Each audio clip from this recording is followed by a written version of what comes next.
नमस्कार, आप देख रहे हैं भारत न्यूज़। आज मैं चर्चा करने जा रहा हूं बिल्कीपुर विधानसभा की। यहां पर उपचुनाव की मतगणना चल रही है अभी और यह सीट सपा और भाजपा दोनों के लिए काफ़ी प्रतिष्ठा का सवाल बना हुआ है। चुनाव प्रचार के दौरान भी दोनों दल एक दूसरे को मात देने के लिए हर उपाय किए, घर घर तक पहुंचे, मतदाताओं को अपनी तरफ रिझाने का भी खूब कोशिश किए। जब मैं मिल्कीपुर में गया तो वहाँ पर मतदाताओं ने कहा कि लोकसभा चुनाव में गलती हुई है, हम लोग प्रायश्चित करना चाहते हैं।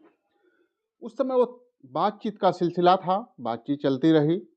उनका कहना था, वहाँ के लोगों का, मतदाताओं का कहना था कि जो भाजपा से हम लोगों का कभी कोई विरोध नहीं रहा, प्रत्याशी को लेकर के थोड़ा-सा मन में मनमुटाव था, क्योंकि वो कभी अपने क्षेत्र में नहीं आते थे। हम लोगों ने 2 बार लोकसभा में भेजा, लेकिन उसके बाद भी क्षेत्र के विकास के लिए वह ध्यान नहीं देते थे और ना आते थे हमारे बीच में। और जो वर्तमान में सपा सांसद अवधेश प्रसाद हैं, उनकी भी स्थिति उनसे भी खराब हो गई है। ऐसे में हम लोग हर हाल में प्रायश्चित करना चाहते हैं। भाजपा ने जो 500 साल के बाद अयोध्या में राम मंदिर बनाया, उसका अब परिणाम हम लोग देना चाहते हैं। लोकसभा चुनाव में नाराज़गी थी लोगों की, हम लोगों की भी नाराज़गी थी। इस नाते भाजपा चुनाव ज़रूर हार गई, लेकिन विधानसभा में उसका हम प्रायश्चित करेंगे। और जितना लोकसभा चुनाव में भाजपा प्रत्याशी ने जितने अंतर से चुनाव हारा था, विधानसभा सीट सिर्फ मिल्कीपुर में उससे अधिक वोटों से हम लोग भाजपा प्रत्याशी को जिताएंगे। तो यह बात जो जिताने वाली बात है, प्रायश्चित करने वाली बात है, वह एकदम सच साबित हो रही है। 12 राउंड की मतगणना के बाद भाजपा प्रत्याशी चंद्रभानु प्रसाद करीब 55,000 वोटों से अधिक अंतर से आगे चल रहे हैं। जबकि लोकसभा चुनाव में सपा के जो सांसद हैं, जो प्रत्याशी उस समय थे, अवधेश प्रसाद, वो 5,54,000 वोट पाए थे, जबकि भाजपा प्रत्याशी लल्लू सिंह 4,99,000 वोट पाए थे। करीब 55,000 वोटों का अंतर था।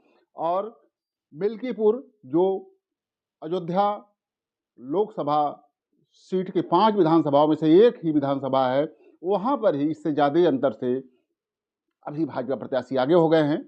और जो मतदान हुआ है, वो करीब 2,42,000 मतदाताओं ने वोट दिया है। यहाँ पर 3,58,000 मतदाता थे, 65% के आसपास लोगों ने मतदान किया था। तो ऐसे में यह अंतर और भी बढ़ेगा। यहाँ पर कुल 10 प्रत्याशी मैदान में थे। चंद्रशेखर रावण ने भी अपना प्रत्याशी उतारा था। हालांकि कांग्रेस और बसपा ने अपना उपचुनाव में प्रत्याशी नहीं उतारा, लेकिन मुख्य मुकाबला शुरू से ही सपा और भाजपा में था। सपा के कार्यकर्ता भी घर घर लोगों तक पहुंच रहे थे, लेकिन लोगों में सपा सांसद को लेकर के नाराजगी थी कि वो जीतने के बाद भी हम लोगों की सुन लेने नहीं आते हैं और उनकी स्थिति लल्लू सिंह से भी खराब है। ऐसे में हम लोग प्रायश्चित करेंगे और भाजपा प्रत्याशी को जिताएंगे। यह प्रतिष्ठापरक सीट थी। अब मुख्यमंत्री योगी आदित्यनाथ ने खुद भी कई बार वहाँ पर कार्यक्रम किया और कमान भी संभाली। कई मंत्रियों ने, आधा दर्जन मंत्रियों की वहाँ पर ड्यूटी थी। हर विधायक, हर सांसद की ड्यूटी थी लगभग। और जो जाति के अनुसार जो नेता थे, उनको भी भाजपा ने भेजा था। और इसी तरह से सपा ने भी पीडीए का नारा देकर, जो वहाँ पर दलित मतदाता बहुसंख्यक में थे, यादव भी अच्छी संख्या में थे, मुस्लिम भी अच्छी संख्या में, उसके बाद भी कहीं न कहीं से भाजपा ने पीडीए का नारा वहाँ सफल नहीं होने दिया। और जिस तरह से स्थिति चल रही है, उससे लगता है कि अंतर काफ़ी ज़्यादा होगा और यह नतीजा एक पक्षी रहेगा, क्योंकि अभी 55,000 से अधिक अंतर हो चुका है, जो विधानसभा चुनाव में कवर करना काफ़ी मुश्किल है। असंभव कहा जाए तो भी अतिशयोक्ति नहीं होगी। तो ऐसे में इस प्रतिष्ठाप्रद सीट पर, जिस पर पूरे देश की नज़र थी, वहाँ पर भाजपा एक तरह से बाजी मार चुकी है। और जो भाजपा की रणनीति थी, उसे सपा नहीं तोड़ पाई। हालांकि चुनाव प्रचार के दौरान सपा लगातार चुनाव आयोग व प्रशासन पर आरोप लगाती रही, जबकि भाजपा ने इसका काट भी निकाला कि जब लोकसभा चुनाव में 36 सीट जीते तो प्रशासन सही था, चुनाव आयोग सही था, लेकिन यहाँ पर ये शुरू से ही पिछड़ते नजर आ रहे हैं। इस नाते इस तरह का अनर्गल आरोप लगा रहे हैं।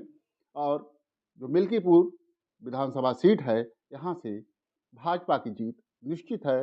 भाजपा ने जश्न मनाना भी शुरू कर दिया है और जो उसके प्रत्याशी चंद्रभानु प्रसाद हैं, उन्होंने प्रधानमंत्री मोदी और मुख्यमंत्री योगी को धन्यवाद दिया कि उनकी रणनीति, उनके विकास कार्यों के चलते जनता ने भाजपा को जिताया है और आभार भी